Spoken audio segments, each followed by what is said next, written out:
I go to the gym sometimes and my coach says, alright, we're going to do burpees. I don't want to do a burpee. You got to change that up. No way. Nope. No. There's a reason it's called burpees. It's going to make me... I can't even do... I don't want to do one, let alone do 15. What, add a push-up? Why would I want to add anything to a burpee? Like, no, I get that it's for my health, but you know, can I do something else? How about not a burp? Is that okay? Can we not burpee, please? This Sunday is kind of like a burpee, like someone saying, hey, do burpee, and you're like, I don't want to obey that. I think that's nonsense, but deep inside, we know why, because it's a great exercise. Well, this Sunday's readings is something like that, but spiritually.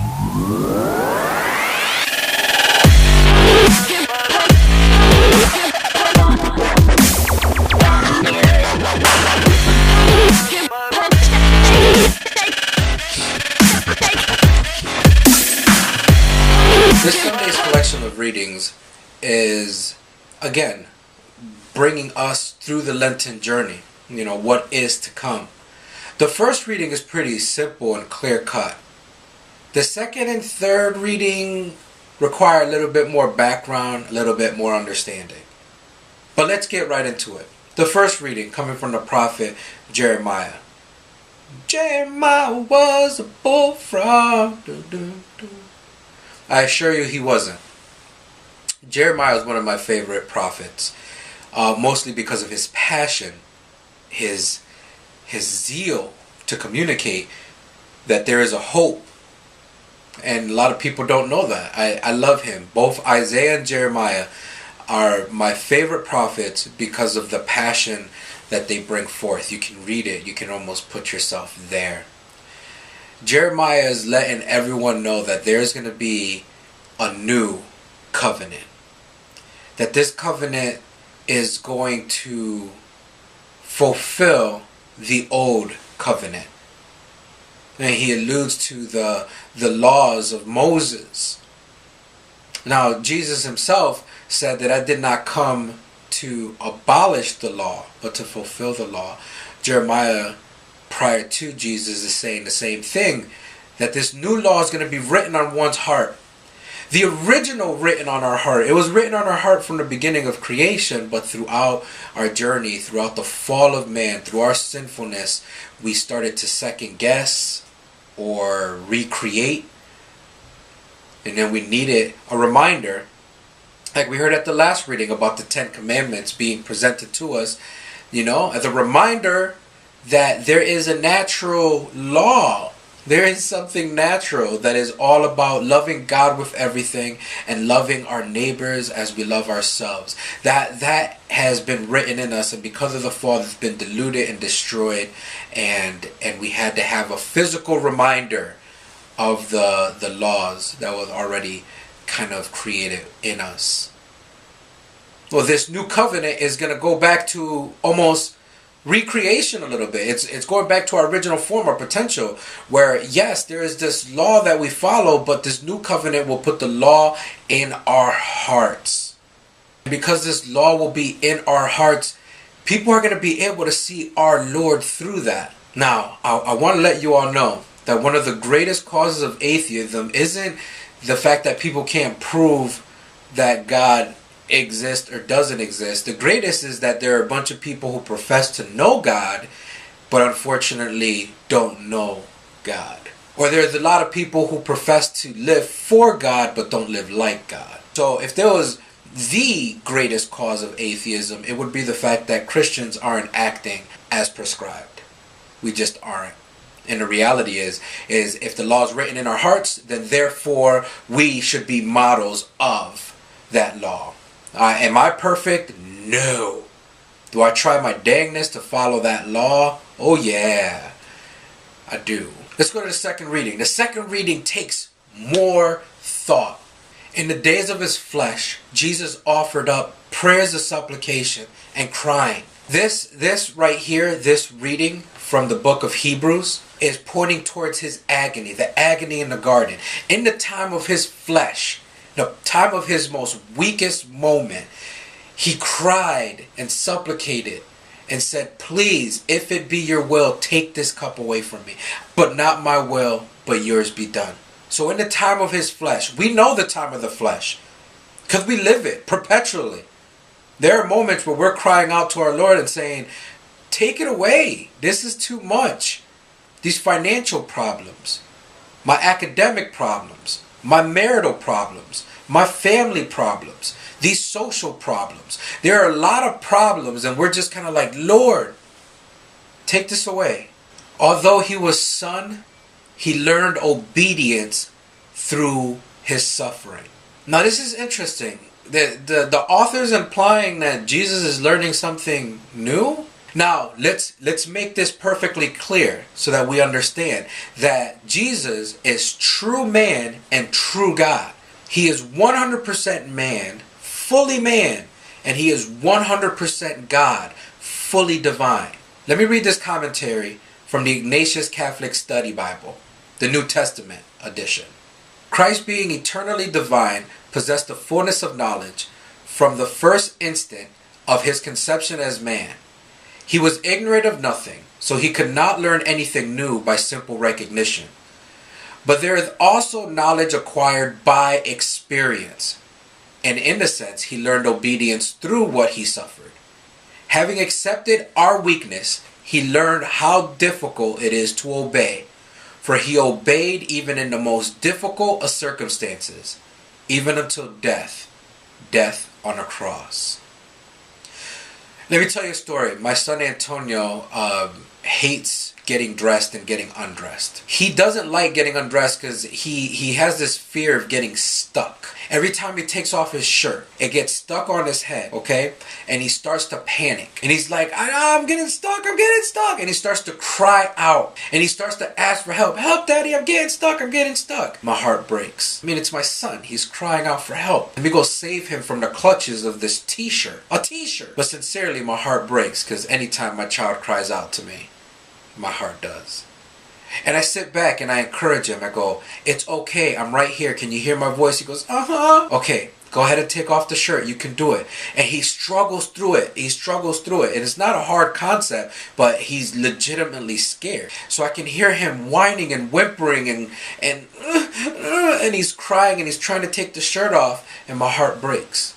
And I encourage him again. I'm like, you can do this. You got it. And then he whimpers, boom, and he pulls off his shirt and he goes, I did it! And I celebrate with him. See, I didn't save him from the shirt. I saved him from the power the shirt had over him believing that he would be stuck. And why did I intervene and just take the shirt off of him? Well, because I knew, seeing what he can't see right now, I know that one, he's going to get out of the shirt, and two, that shirt doesn't have as much power as he mentally has given it. So therefore, no, I didn't help him by physically taking the shirt from him or off of him. I allowed him to go through taking off the shirt so that he realizes that the shirt had no power over him. And I assured him by letting him know that I was there. The Father heard him, just like I heard my son screaming out. God the Father heard Jesus' supplications. He heard his crying. He didn't save him from the experience of death, but he saved him from death through the resurrection.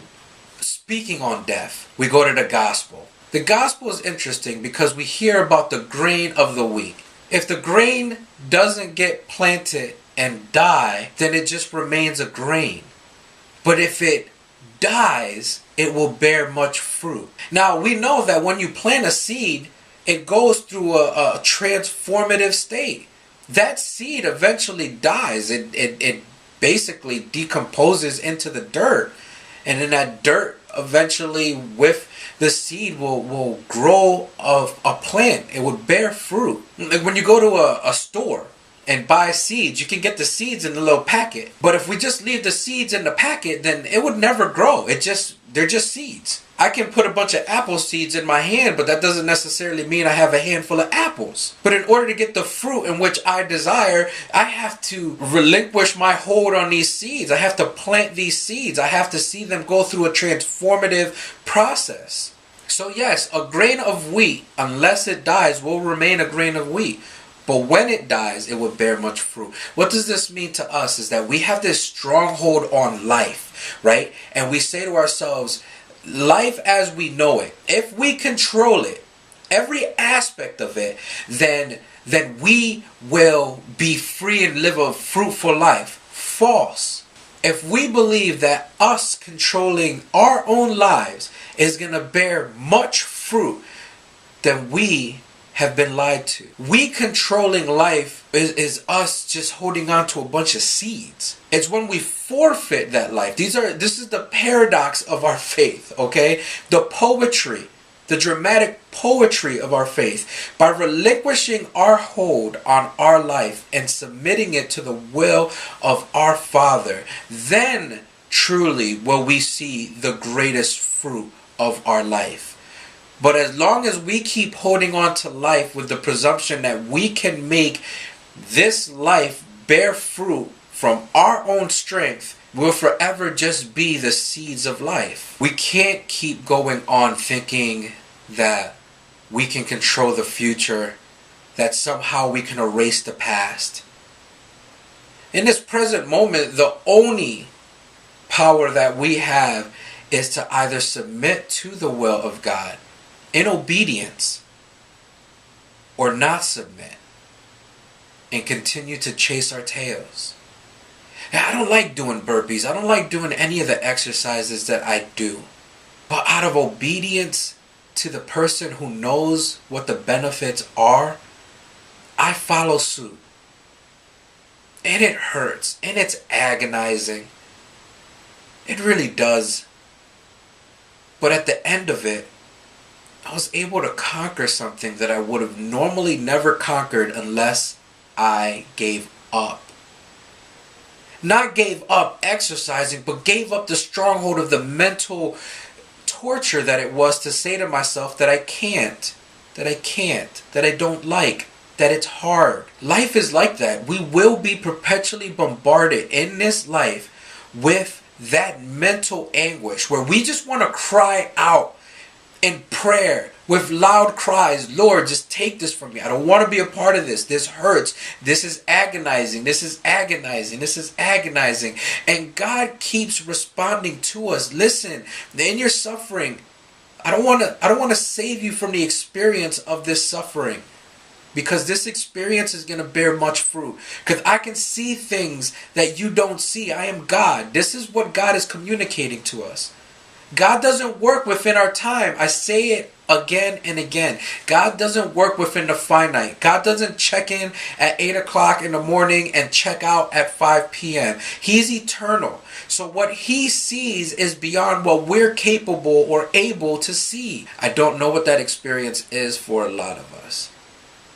But if you're anything like me, or rather, if you're human, you know that suffering takes on many forms. Whether it's financial, marital, family, it's mental, whether it's physical, the suffering takes on many of forms. But if we want to see the fruit of that suffering, then let us throw up our white flags collectively and surrender and submit to a God who knows what he has in store for us.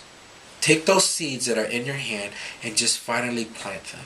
And let God bear the fruit, because he will bear fruit in your life. I hope this helped you this weekend. Thank you for subscribing. Thank you for being a part of these readings. Take this with you as you go to Mass. God bless.